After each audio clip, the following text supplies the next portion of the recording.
Alors ici, on était au cœur du quartier tel qu'il était prévu. On était autour d'une place publique avec des immeubles qui s'étageaient à R+4, R+5, R+6. Mais avec les nouvelles données du GIEC en 2100, avec une marée haute à coefficient 120, on a de l'eau à peu près jusqu'ici.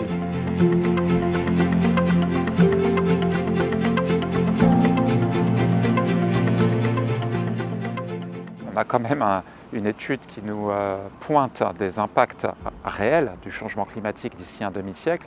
Donc la réponse qui amène le plus de sérénité, c'est de dire stop, on lève le crayon, on lève la tête, on regarde au loin et on essaie de conjuguer des enjeux de court terme avec des enjeux de long terme. On est passé à une redirection, une bifurcation. On se voyait mal poursuivre le projet et puis engager des poses de première pierre, des livraisons de premiers programmes immobiliers avec des futures études du GIEC qui allaient nous montrer que finalement l'impact était peut-être encore pire que ce que lui qu'on pouvait imaginer en 2023.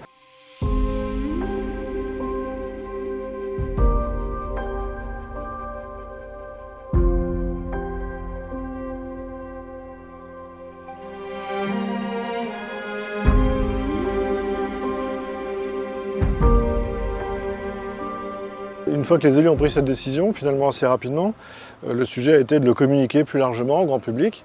Et donc on a mis en place un communiqué de presse qui indiquait la mise en pause de la ZAC du nouveau bassin. À notre grande surprise, aucun des journaux locaux n'a repris cette information et n'en a fait un article. Personne n'avait compris.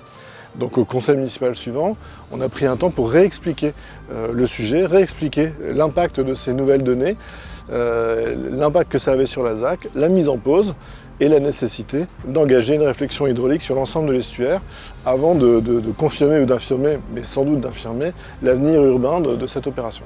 Et pour autant, le sujet d'après a été de dire si ça n'est pas ce projet, si ça n'est pas cet avenir urbain qu'on imaginait, alors quel est l'avenir de ce territoire qui au demeurant est un endroit extrêmement stratégique et attractif au cœur du centre-ville de Caen, au cœur de l'agglomération de Caen-la-Mer.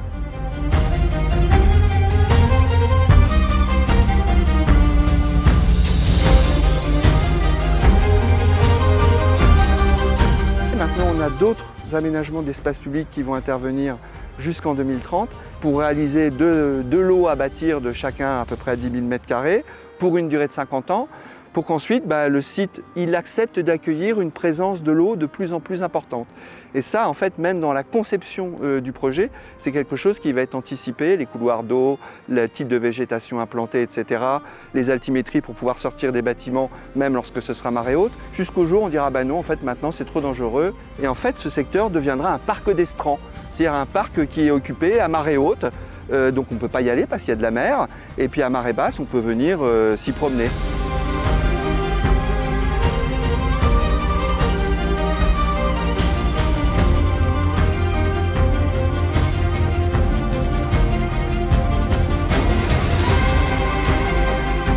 Récemment, finalement, les impacts du changement climatique n'avaient pas pour conséquence, dans les hypothèses qui étaient prises en compte, de faire évoluer de manière profonde la géomorphologie des territoires.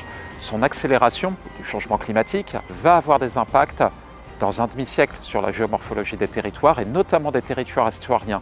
Et ça a été finalement la grande bascule de ne pas considérer que les enjeux de risque en 2080, mais de considérer le quotidien en 2080 avec un estuaire qui aura changé.